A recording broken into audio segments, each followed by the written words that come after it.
Not change your aim, change the approach. आपकी जो M है, एम्बिशन है, उसको बदलोगे ना तो कहीं नहीं रहोगे। अक्सर लक्ष्य बदलने वाले लोग भटकते हुए मिलते हैं और उनका कोई किनारा नहीं होता है। तो इसलिए हमेशा ये चीज, आप जो भी शुरू करें एक लक्ष्य बनाएं, एक एम्बिशंस। मैंने सीखा, मेरे गुरुजी ने कहता था, मेरे बाबूजी कहते थे, और मेरे बाबूजी अभी भी कहते हैं, और मैंने अपने गुरुओं से सीखा कि बाप, लक्ष्य एक ही होना चाहिए, जिद एक ही होना चाहिए।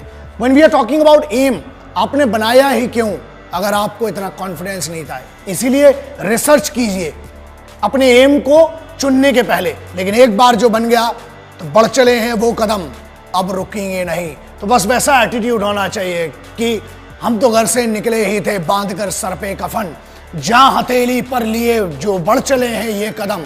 अरे जिंदगी खुद अपनी मेहमान, मौत की महफिल में है, सरफरोशी की तमन्ना अब हमारे दिल में है। वो एटीट्यूड कहाँ है? जवान हो यार, वो जवानी में रवानी कहाँ है? इस उम्र में जो बना लिया, एक बार एम बना लिया, उसके लिए मेहनत रोज करना है।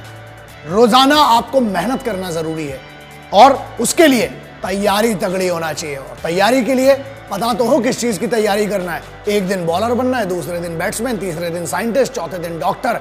लल्ला कुछ नहीं बनोगे, कंफ्यूज बनोगे, जूते पड़ेंगे घर में भी और बाहर भी।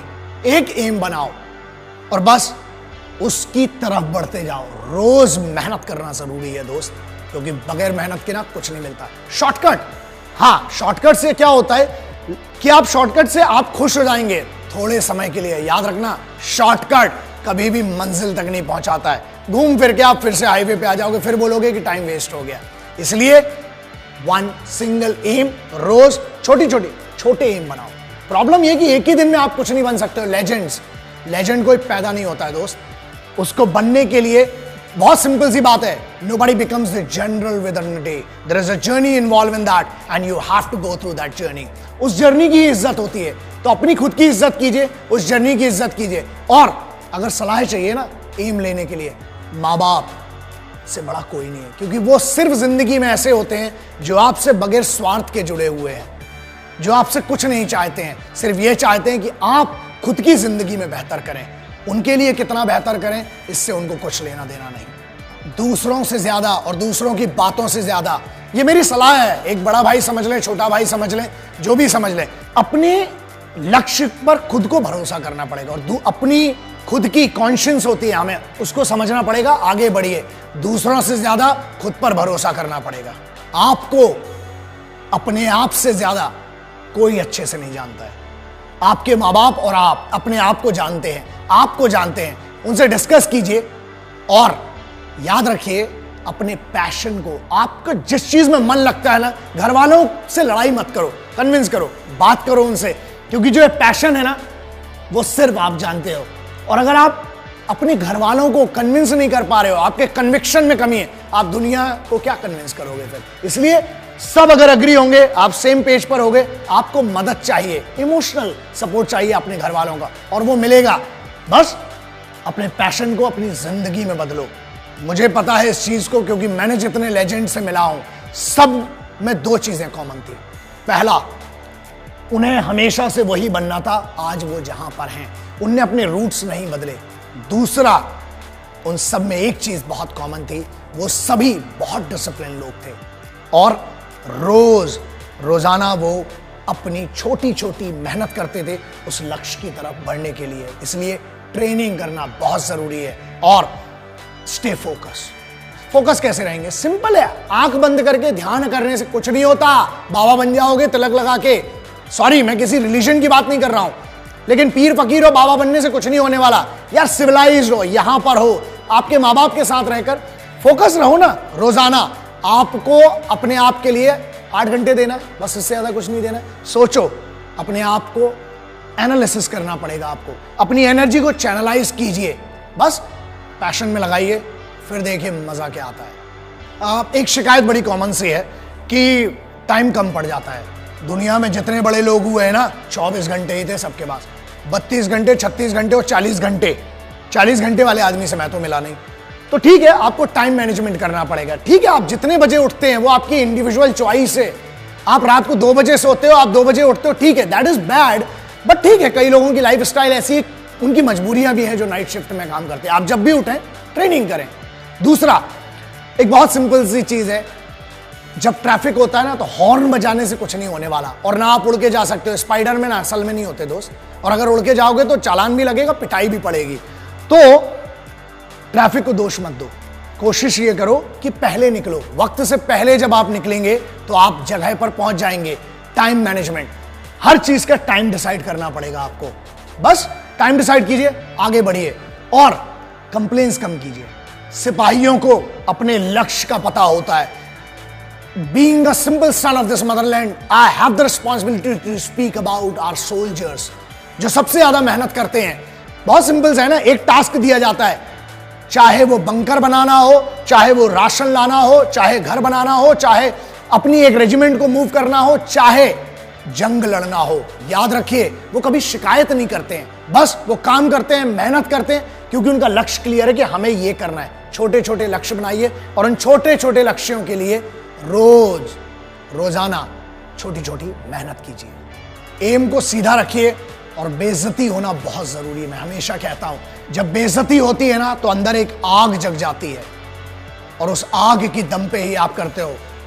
तेज भागने के लिए आग की जरूरत है। रॉकेट को देख लेना, कभी नीचे आग लगी होती है, इसीलिए इतना तेज भागता है। सो बेइज्जती, बस एक बात याद रखना, कभी ना कभी, कहीं ना कहीं आपको काम करना पड़ेगा अपने लिए, क्योंकि आपके माँ बाप की या आपके रिलेटिव्स ने कभी ना कभी, कहीं ना कहीं कुछ ऐसा कहा होगा जो बेइज्जत किया होगा। उस बेइज्जती को याद करना, वो पावर देती है। हमें एक फियर होना चाहिए, वो डर होना चाहिए हमें कि यार अगर मैं कुछ नहीं कर पाया तो मेरी फैमिली के लिए मैं रिस्पॉन्सिबल हूं। अपने परिवार के लिए उस बेइज्जती को सहन करो, और उन सभी लोगों को जिनने आप पर शक किया है, आपकी ईमानदारी पर शक किया है, आपके पेरेंट्स की परवरिश पर शक किया है, उनको साबित करो कि वो गलत थे और आपकी परवरिश बहुत अच्छी थी। उतार चढ़ाव जिंदगी में आना जरूरी है। हमारे यहां कहीं पढ़ा था कि हार्ट बीट जो है ना वो भी ऐसी चलती है, तो डरो मत उससे, धीरे धीरे हमें चलना है। मैंने एक ट्रक के पीछे बहुत सालों पहले पढ़ा था कि धीरे धीरे चलेंगे तो बार बार मिलेंगे, और अगर बहुत तेज चलेंगे तो हरिद्वार मिलेंगे। तो याद रखना, हमें धीरे धीरे चलना है, और पहले मंडे आता है, फिर ट्यूसडे आता है, फिर दिन चलते हैं। डायरेक्ट संडे नहीं आता है। हल्की हवा चलती है, उससे नींद आ जाती है पंखे की हवा में, ठीक है, लेकिन बहुत तेज हवा चलती है ना तो तूफान में घर भी उड़ा ले जाती है। इसलिए छोटी छोटी मेहनत करेंगे, छोटे छोटे एम बनाएंगे।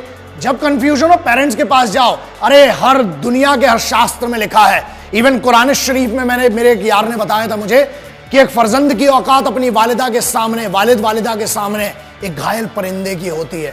पैरों में जन्नत बताई गई है। हर धर्म कहता है कि अपने माँ बाप के पास जाके सरेंडर कर दो, कोई भी प्रॉब्लम हो। मैं अगर आज आपके सामने खड़ा हूं ना तो ये मेरे बाबूजी हैं, ये मेरी माँ है, सिर्फ उनके कारण ही खड़ा हूं, और उनकी वो परवरिश है, उनकी वो छोटी छोटी चीजें हैं, वो याद रखता हूं, कोशिश करता हूं कि मेरे उस एक्सपीरियंस से शायद आपका भला हो पाए। और मेरे पिताजी की एक बड़ी अच्छी चीज है जो सीखी थी कि बुरे वक्त में सिर्फ दो ही चीजें काम आती है। पहला, अपने ही बाजुओं की ताकत, और दूसरा अपनी ही अकल। इसलिए मतलब क्या है इसका? इसका मतलब यह है कि आपको अपना फिजिकल, अपना बॉडी भी ट्रेन करना है, अपना माइंड भी ट्रेन करना है, और ये वो चीजें हैं जो कंप्यूटर पर बैठकर नहीं हो सकती है दोस्त। धूप में जाना पड़ेगा। पूरी जनरेशन को 93% अर्बन कल्चर में विटामिन डी डेफिशिएंसी है। क्यों? क्योंकि धूप नहीं मिलती है। नेचर दुनिया का सबसे बड़ा गुरु है, तो जाइए जरा, उसका भी मजा लीजिए। और जब आप ट्रेंड होंगे ना लक्ष्य के लिए, एक बात बताइए, आप बहुत सक्सेसफुल बन गए, उसके बाद क्या करेंगे अगर उस सक्सेस को एंजॉय नहीं कर पाए तो? इसलिए सक्सेसफुल बनना, सक्सेस के मायने सबके लिए अलग हैं दोस्तों। मेरे लिए यह है कि एक गरीब बच्चे की मैं मदद कर पाऊं, कुछ लोगों की अपने ज्ञान से, या जो भी मुझे छोटा सा लिटिल माइक्रो नॉलेज जिसको मैं कहता हूं, उससे कभी किसी की मदद कर पाऊं। यह है मेरा लक्ष्य। बहुत सिंपल है कि मुझे दो चीजें करना है, और जो मेरी जिद है और मैं करके रहूंगा। पहला, भारत में हर महिला को आत्मरक्षा, सर्वाइवल टैक्टिक्स आना जरूरी है और कंपलसरी होना चाहिए। Karate, judo, taekwondo, martial arts की बात नहीं कर रहा हूं, मैं बात कर रहा हूं survival tactics, how to use available accessories, और उसका उपयोग करके बचना कैसा। हर महिला को आना चाहिए, हर बच्ची को इंडिया में आना चाहिए। दूसरा, 1.5 साल की मिलिट्री ट्रेनिंग कंपलसरी। जो मैं लक्ष्य की बात कर रहा हूं ना, अगर वो ट्रेनिंग करी होती आपने तो शायद आज डिस्कशन ही नहीं कर रहे होते। Every Indian, every individual should be train for minimum 1.5 year. वो कल्चर है इंडियन मिलिट्री ट्रेनिंग का। मजा आएगा, फिर मुझे आपसे बात करने की भी जरूरत भी नहीं रहेगी। कोशिश करेंगे कि आप और हम मिलकर कुछ अच्छा कर सकें इस राष्ट्र को। राष्ट्र क्या है दोस्तों, कुछ चंद लकीरें नहीं राष्ट्र कहलाती हैं। देश वो है जिसके लिए सिपाही रोज अपना घर बार छोड़ के लड़ रहा है आपके लिए। आपको तो सिर्फ मेहनत करना है इस सिविल की दुनिया में, लक्ष्य बना के आगे बढ़ना है। देश के लिए मदद कीजिए, ये मैं आपसे बहुत एक भाई के तौर पर रिक्वेस्ट कर रहा हूं कि अपने काम को बेस्ट कीजिए, देश खुद तरक्की करेगा। जय हिंद, वंदे मातरम, इंकलाब जिंदाबाद, भारत माता की जय।